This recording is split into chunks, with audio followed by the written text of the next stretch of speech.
Today marks 6 years of being no contact with my mom, which is crazy to think because 6 years feels like just Hello besties, welcome back to my channel. Thank you so much for clicking. Kindly follow this channel. So in today's video, we are talking about adult children going no contact with their parents. So you guys, people have different reasons why they don't want to talk to their family. They don't want them to be close. So I know a lot of you can relate to this, and I put the videos together so that you watch and learn, and I'll be back to share my true sense. today marks 6 years of being no contact with my mom, which is crazy to think because 6 years feels like just yesterday, but also 6 years ago, but also feels like it was 20 years ago. And I always find myself reflecting every time this time of year on why I went no contact, why I continue. I have the moments where I miss her and the good things that were there, but I'm also reminded because I hurt myself and read her old messages and remind myself, girl, this is why you don't speak. And I just want to say for anyone out there who is struggling, who is no contact, who is struggling with being no contact, who wants to go no contact, all of whatever that spectrum is, that you will make the right choice for you. And that it's okay to make that right choice for you. Yes, there might be consequences. It might be hard. It might be difficult, whatever that may be. But at the end of the day, you will make that choice that is the best one for you. And you will heal from that. You will heal and it will feel better. And that you don't need the validation from others to justify your actions. I frequently will get on here, oh, I bet your mom just said no to you once, or oh, I bet you're just throwing a temper tantrum, or she's your mom, blah, blah, blah. Like at the end of the day, like you're the one who knows your experience. Like I know what my experience is, and the people who don't know my story don't get to have an opinion on that. But all I can say is for myself that the last 6 years, as hard as they may be, they have felt my most safest. And I think that says a lot.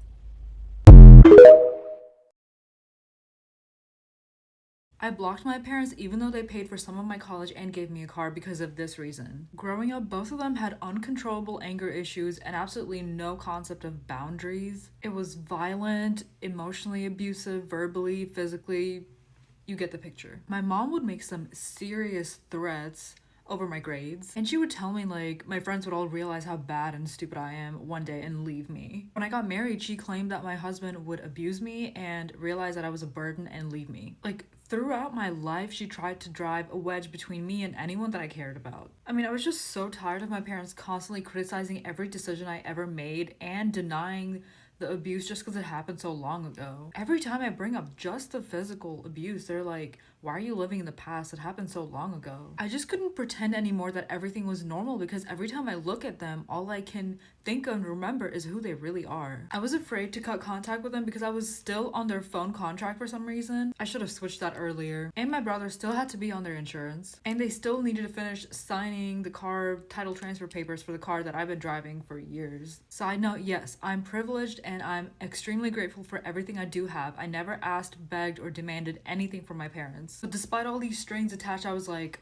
fuck it, I'm gonna figure it out. We'll see what happens. I'll get a new car if I need to. So we picked up my brother, told my parents that he's fine, we're going no contact, and they showed up banging at the door. My brother and I hid, and they accused my husband of acting like a kidnapper when there was a bunch of back and forth yelling, and then they finally left. When we opened the door, we found the car title transfer papers magically signed on the ground. And let me tell you, that shit's been sitting on the back burner for so long because I'm afraid to ask them for things. Because they just accuse me of using them for money. I don't need them to pay for these things anymore, and they're the ones who make promises and say they want to give me something, and then when I take it, they accuse me of being demanding and just using them for money. I'm grateful for everything I have, but I really don't want all this shit. I don't want transactional relationships. I just want it to be loved and accepted and have my boundaries respected. Also, I already did a video on the story, but I did want to clarify, add some more details for the people who want to go no contact with their family and they're afraid like it's too messy, they're dependent.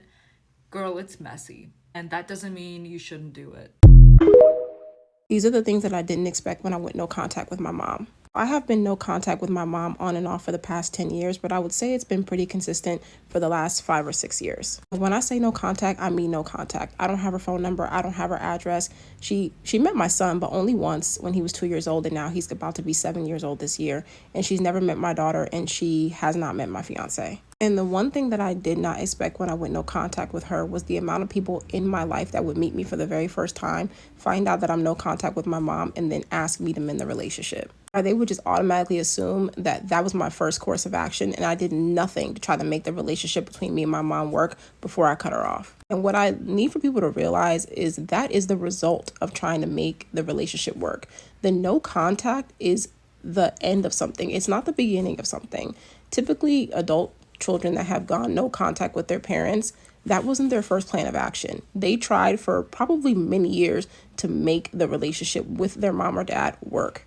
I know for me personally, there were years where my mom didn't take accountability. It wasn't just one conversation. True healing between two people cannot happen if only one person is acknowledging the trauma. And then, even once the trauma is acknowledged, there needs to be a change in behavior. And it drives me absolutely insane when people just think, oh, you took the easy way out by just cutting her off. That was not the easy part. That was a very difficult decision. And it's a decision that I personally do not regret because I know everything that took place and I know that I'd made the best decision for myself. And as a result of not having contact with me, she also does not have contact with my children. And I've said this in a video before, but children, no matter what the age, do not owe their parents anything. And that includes contact with their grandchildren. Parenting is a one-way street. It always has been that way. It is a job that you do not get thanked for because your children did not ask to be here. You did not have to have them. I also didn't expect the fallout that would happen with other family members because of my decision to cut off my mom. There are family members that don't talk to me, mostly siblings, just because of the fact that I won't have a relationship with our mom. And that's okay too, because although we have the same mother, I do realize we had a different experience with her based on the amount of time that we spent around her. I'm just saying, if you meet a person and find out that they're no contact with their parents, please respect their decision. And keep in mind that it is always the parent's responsibility to. So that's a video, guys. So I'm just here to share my two cents, what I think about today's video, why people choose to go no contact with their parents or just the family members, guys, because I know a lot of us are going through this, and for someone to make such tough decisions, then they've tried. Okay, so people have different reasons of doing that, and I'm going to give you as some parents are very narcissistic. Okay, they are bad parents, or maybe they just don't know how to parent kids. Okay, so a lot of kids, they've been going through trauma since they were young.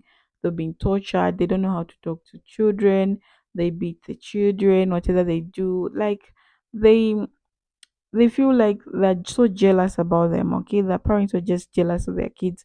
When you do something, they feel like, okay, they're in competition with them. I know what I'm talking about, you guys.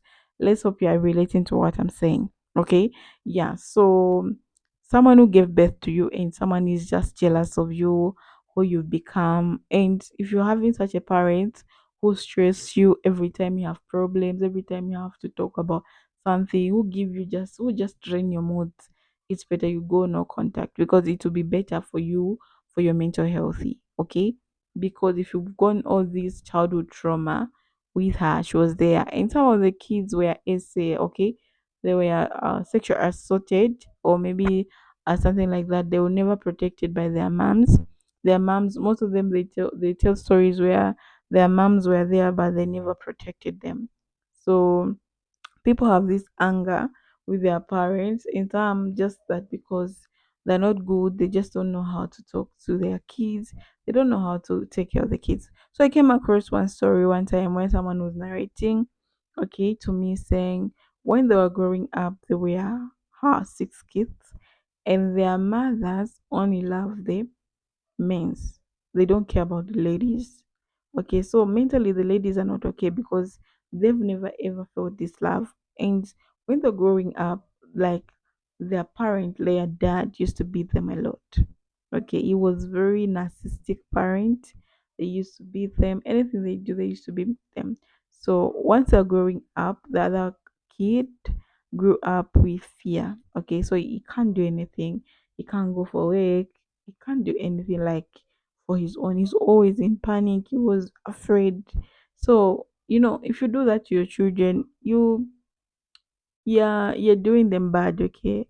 In As they're growing, you see them that okay with that, but it's when they grow, it's still in the mind. Okay. they still have that. So people have different mental problems. So with that, you people will be experiencing a lot of mental problems, which is not okay. So as a parent, you have to know how to be a good parent to your kid.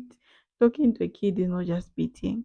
You just talk to them nicely, raise them well, and they should enjoy your company. Your kid shouldn't be afraid of talking to you. Make a safe place for your kid, okay? In case anything happens or someone raped her, she'll be able to come and tell you what really happened to her. Now, if every time she wants to talk to you, you're rude, you don't want to talk to them, you're in a mood and all that, kids are afraid. So they won't feel protected. At the end of the day, they'll be struggling with the mental healthy. Okay? So always be a present parent. Always do the correct thing. Correct them in a nice way. They're kids, they're still learning. So they have to learn. Don't get tired because they're a parent. I know it can be very tiresome sometimes, but there are things that you can do better. Okay? So I came across different stories where some women, like some woman, her mother was so abusive. Okay, she wanted to leave that house, and this woman never wanted her to leave because she used to beat the girl up. She used to do a lot of things to this girl, and this girl one day called the police and said, "I'm not safe in this house." Imagine calling the police for your own mother because this person is not doesn't feel safe with them. This person can do anything to her. So she was so disturbed. That's how the police came and picked her up. So she went to another apartment with her baby, but the mother was still on that car saying, "Come back home. I will change. I need you here," and all that. Okay, so I don't blame those people who go no contact. I feel like that's the right decision to go. If you feel drained with a person, feel like they don't give you love enough, why are you keeping them in your life? It's better you go no contact. As much as they give birth to you, it's their duty to teach you how to love them and also to love you very much. Okay, so yeah, you have to be very, very um very careful. If you feel like that's the thing you want to do, kindly do it because it comes from your heart. You feel like you're going to be at peace doing that. I respect it. It's a good decision because everyone has their own mental healthy. People go through different depression, they go into stress. So I feel like that's the moment to heal from it. If you feel like this is the right time you want to talk to them, you can just contact them again and become family again, make things right. People do forgive each other. You can forgive each other when you feel like you're ready. No one is pushing you to do that, okay? Because forgiveness comes deep down from your heart. No one can just push you, forgive this person, okay? So if you choose to be no contact, I will always respect you because you have good reasons of going no contact with your family or with anyone. So, guys, I feel like that's a video for today. Kindly leave a comment for me. What do you think about this video? Why are adult children going no contact with their parents and all that? Because this is a really hard decision. Or have you ever been in no contact with family members or your family? Leave some comments for us because we want to know. So, guys, thank you so much for coming. Thank you so much for clicking the videos. Thank you so much for liking, guys. I respect the love. Thank you. So, take care of yourself. I wish you all the best. Okay, so yesterday it was it was Christmas. Hope you we are waiting for New Year. Okay, can't wait for good stuff because I'll give you back to back new content. Thank you.